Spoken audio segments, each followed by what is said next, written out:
ધારીના હીરાવા ગામે વાડી વિસ્તારમાં દીપડા દ્વારા બાળકની ફાડી ખાધો। દીપડા દ્વારા બાળકને ઉઠાવી અને માથામાં પંજો મારતા બાળકનું થયું મૃત્યુ। બાળકના પરિવારજનો દીપડાની પાછળ દોડતા બાળકને ત્યાં મૂકી અને દીપડો જંગલમાં થયો ગાયબ। આ બાળકના પરિવારજનો દ્વારા બાળકના મૃતદેહને ધારી સિવિલ હોસ્પિટલ ખાતે ખસેડાયો। ઘટનાની જાણ થતાં વન વિભાગ દ્વારા દીપડાને પાંજરે પૂરવાની કવાયત હાથ ધરવામાં આવી। બાળકનું નામ બીટુ સુંદરસિંહ મીનાવા। મૃત્યુ પામનાર બાળકની ઉંમર વર્ષ 2, મૂળ મધ્યપ્રદેશ, હાલ હીરાવા।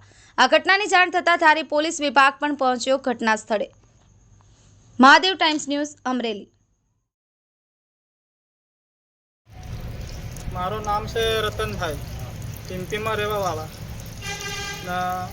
દીપડો 100 વાગ્યાના ટાઈમ પર પામનો કાંઠો વાંચે ઉપડ્યો। હું જ્યારે મૂંડું ધોવા ને મારા ઘરવાળા પેશાબ કરવા ગઈ। વાંચે દીપડો ઝૂંપડામાં દેખ છોકરા તેને ભાગ્યો। હા, ખોપડી ધરીને ભાગ્યો તો સામો ભેગા થઈને દોડ્યા તો ત્યાંથી કમસે કમ 100-200 ફીટ ઉપર લઈ ગયો। ત્યાંથી ફેર છોકરાને છોડ નાખ્યો, ફેર દીપડો ભાગી ગયો।